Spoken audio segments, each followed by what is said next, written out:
Hello friends, welcome back to our channel Math Mastery Academy. Math Mastery Academy में आप सभी का स्वागत है।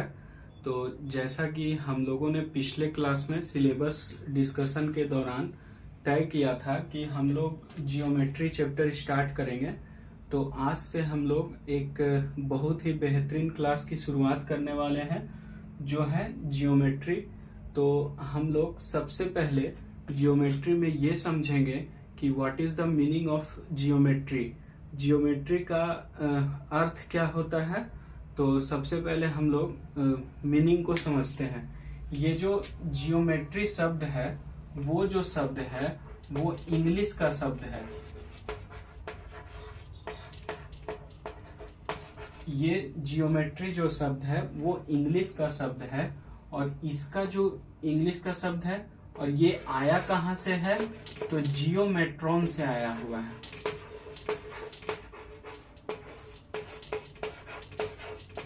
जियोमेट्रॉन जो कि किस चीज का शब्द है, ग्रीक वर्ड है। ठीक है, ये जियोमेट्री जो है वो इंग्लिश का शब्द है, और ये जियोमेट्री का नाम कैसे पड़ा, तो जियोमेट्रॉन से नाम इसका पड़ा है। जियोमेट्रॉन से नाम पड़ा है। जियो का अर्थ होता है अर्थ, जियो का अर्थ होता है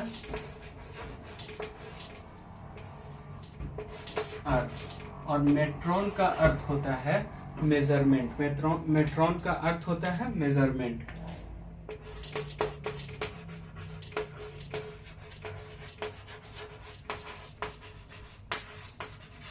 ठीक है, तो आई होप आप लोगों को इसका मतलब समझ में आ गया होगा कि जियोमेट्री जो है वो इंग्लिश का वर्ड है, और ये आया कहाँ से है, तो ये ग्रीक वर्ड जियोमेट्रॉन से आया है।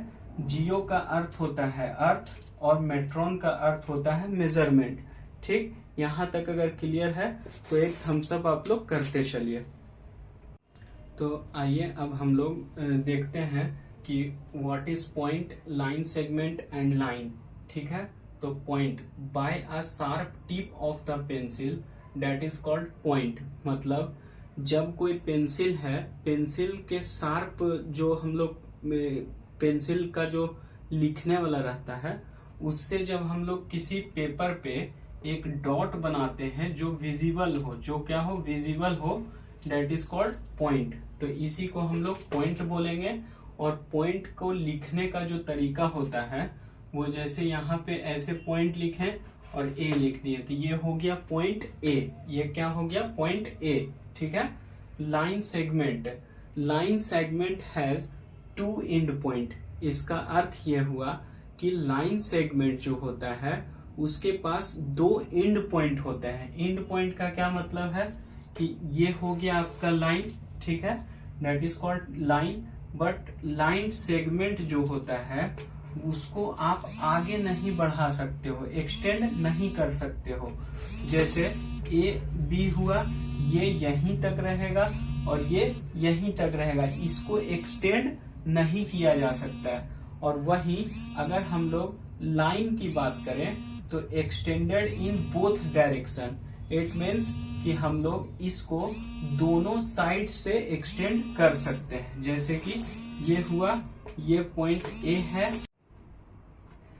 तो अब हम लोग देखते हैं इंटरसेक्टिंग लाइन। ठीक है, तो if two lines have one common point, मतलब इफ टू लाइन्स, दो लाइन्स हैं और उसका एक कॉमन पॉइंट हो। जैसे कि ये मैंने टू लाइन्स ड्रॉ किया, इसका एक कॉमन पॉइंट क्या होगा, पी होगा।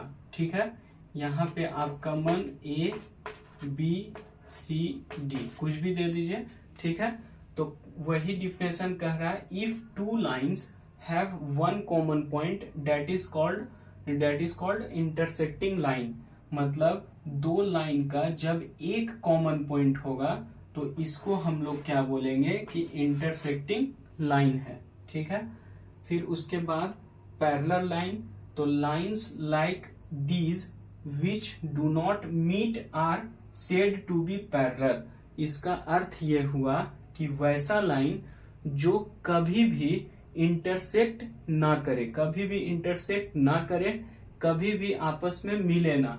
जैसे कि आप लोग देखे होंगे रेलवे लाइन की पटरी, ये रेलवे लाइन की पटरी इस प्रकार से होती है जो ना कभी मिलता है और ना कभी ऐसे जाके कभी ऐसे नहीं देखे हैं कि ये मिल गया हो, नहीं मिलता है। तो इसी को हम लोग कहेंगे पैरेलल लाइन। पैरेलल लाइन जो कभी मिले ना और ये दोनों के बीच का जो डिफरेंस होता है वो इक्वल रहे, दोनों के बीच का डिफरेंस इक्वल रहे। रे क्या होता है? रे हैज वन एंड पॉइंट। इसका अर्थ हुआ कि रे का एग्जाम्पल, सबसे अच्छा एग्जाम्पल है टॉर्च का। तो हम लोग जो टॉर्च लेते हैं, तो जो टॉर्च हाथ में पकड़ते हैं वो हो गया इसका एंड पॉइंट, और जो टॉर्च जब जलती है तो उसका जो लाइट आती है वो हो गया आपका एक्सटेंडेड फॉर्म। तो ये यहाँ से लाइट आएगा, तो ये एक साइड हम लोग इसको एक्सटेंड कर सकते हैं, और बट ये दूसरा साइड हम लोग एक्सटेंड नहीं कर सकते हैं। तो इसी को हम लोग रे कहते हैं। अब आई होप कि आप लोगों को सारा कुछ समझ में आ गया होगा। अब हम लोग 2-3 टर्म्स को समझ लेते हैं कि what is curved line. Curved line का एक मैं ड्रॉ कर देता हूँ figure. What is open figure, what is close figure. तो आइए हम लोग अब बस ये 3 पॉइंट्स को समझ लेते हैं, तो फिर आपका ये बेसिक्स का टॉपिक क्लियर हो जाएगा। तो आइए हम लोग बस इसको थोड़ा सा समझ लेते हैं। कर्व्ड फिगर हम लोग कैसे ड्रॉ करेंगे। तो ये जो कर्व टाइप होता है, ऐसे ड्रॉ कर लीजिए या ऐसे ड्रॉ कर लीजिए, ये हो गया आपका कर्व पिक्चर। Curve picture. और क्वेश्चंस कैसे पूछा जाता है, तो draw one curve, draw curved picture, draw open figure, draw close figure. तो ओपन फिगर किसको कहेंगे? जैसे कि ये हो गया आपका स्क्वायर, ये हो गया स्क्वायर, ठीक है। ये देखिए, ये कहीं से भी आपको खुला हुआ लग रहा है कि चारों साइड से बंद लग रहा है, चारों साइड से बंद लग रहा है, तो ये कौन सा फिगर हो जाएगा? ये क्लोज्ड फिगर हो जाएगा। चारों साइड से बंद है। अगर यहाँ पे हम लोग थोड़ा सा इसको हटा देते हैं, तो अब ये हो गया ओपन फिगर, क्योंकि यहाँ पे खुला हुआ है।